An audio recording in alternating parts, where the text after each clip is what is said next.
Two women say Chicago police dragged them out of their cars. Police accused the women of trying to damage property at Brickyard Mall. The women say they were just running errands. The violent encounter was caught on tape. WGN's Patrick Elwood is live on the Northwest Side with that story. Patrick.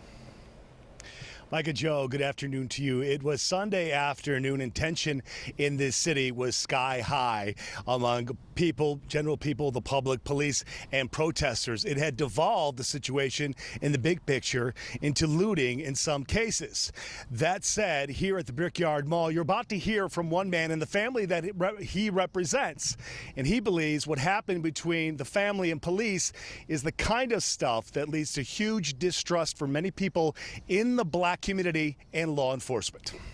Oh, they getting Tanika car. It was Sunday afternoon about 3 o'clock at the Brickyard Mall in Chicago's Montclair neighborhood, where the people inside this car were confronted by police. In a matter of moments, the car's windows were smashed, with some of the occupants being pulled out and put to the ground.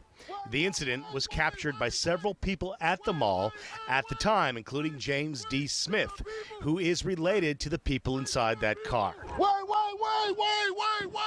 The police were there at the mall because some stores had been looted a short time earlier. We spoke to Mr. Smith by way of FaceTime earlier today. It was an incident that was unprovoked.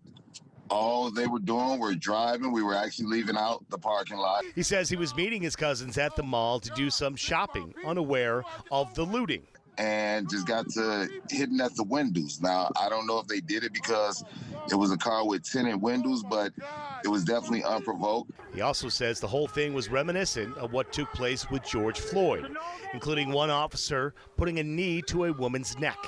And it's this kind of treatment from police, he believes, and others, that keep African Americans weary of them. At times, it just feels like we're not even given a chance at this point.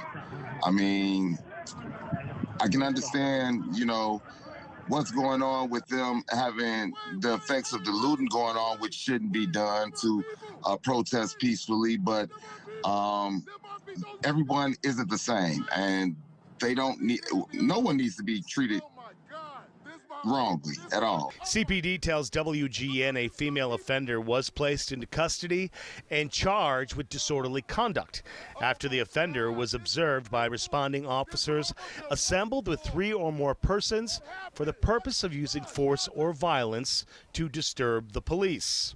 And that, quote, the Chicago Police Department strives to treat all individuals our officers encounter with respect. Anyone who feels they have been mistreated by a CPD officer is encouraged to call 311 and file a complaint with the Civilian Office of Police Accountability, unquote. The family tells WGN that car was impounded, but when they went back several hours later to get it released, they claim from police came no paperwork. Wait,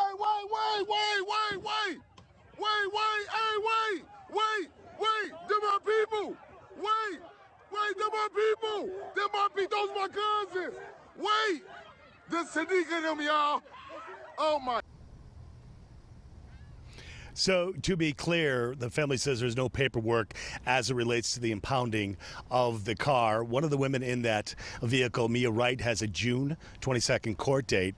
And representatives from COPA, the Civilian Office of Police Accountability, have reached out directly to some of the people who recorded that incident to hear from them and to get their accounts firsthand. Live on the northwest side of the city, Patrick Elwood, WGN News. Joe and Micah, back to you in the studio.